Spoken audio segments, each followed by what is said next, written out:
वक्त की बड़ी खबर हम कर रहे हैं आपके साथ साझा। तो नागपुर हिंसा के आरोपी फहीम के घर चल चुका है अब बुलडोजर। फहीम के घर के अवैध हिस्से को तोड़ा गया है। फहीम पर नागपुर में जो हिंसा हुई उसमें लोगों को उकसाकर भीड़ जुटाने का आरोप है और भड़काऊ भाषण मामले में ही जेल में बंद है फहीम।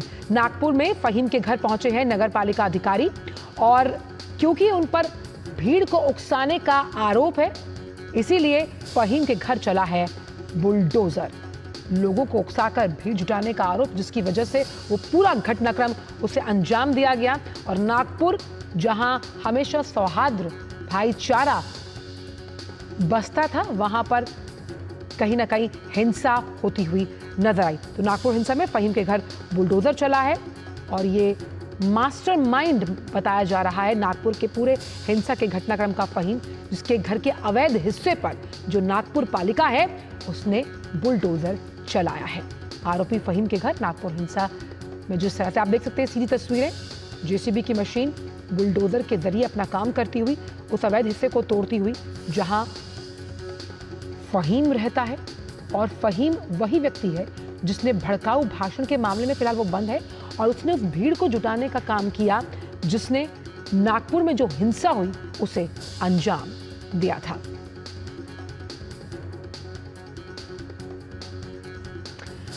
तो हमने जिस तरह से देखा कि नागपुर में कई लोगों को हिरासत में लिया गया ये समझने के लिए कि आखिरकार उस पूरी घटना का टाइमलाइन क्रोनोलॉजी क्या थी, कैसे लोगों के हाथ वो जो आगजनी हुई, पब्लिक प्रॉपर्टी को नुकसान पहुंचाया गया। आप देख सकते हैं लोगों के हाथों में पत्थर हैं। सुनियोजित तरीके से इस पूरे घटनाक्रम को अंजाम दिया गया। दो गुटों के बीच में जिस तरह से ये विवाद सामने आया उस लिहाज से बड़ी कार्रवाई की गई। नागपुर हिंसा से जुड़ा जो मुख्य व्यक्ति है फहीम, उसके घर के अवैध हिस्से पर बुलडोजर चलाया गया है। यानी कि जो बात महाराष्ट्र सरकार ने इस पूरे घटनाक्रम के बाद कही थी कि जो दोषी हैं उन पर कड़ी कार्रवाई की जाएगी, उन्हें बख्शा नहीं जाएगा। हमने ये भी देखा कि जिस तरह से नागपुर में आगजनी की घटना हुई उसके बाद किस तरह अफवाहों का बाजार गर्म रहा। जो तमाम अलग अलग पार्टियों से, नेताओं से, राजनेताओं से जो रिएक्शंस सामने आए उसका खामियाजा जो था, जिस तरह से आम जनता को भुगतना पड़ा। तो नागपुर हिंसा का आरोपी फहीम, उसके घर पर बुलडोजर चलाया गया है। कड़ी कार्रवाई की गई है नागपुर पालिका द्वारा। ये आप बिल्कुल सीधी तस्वीरें देख रहे हैं।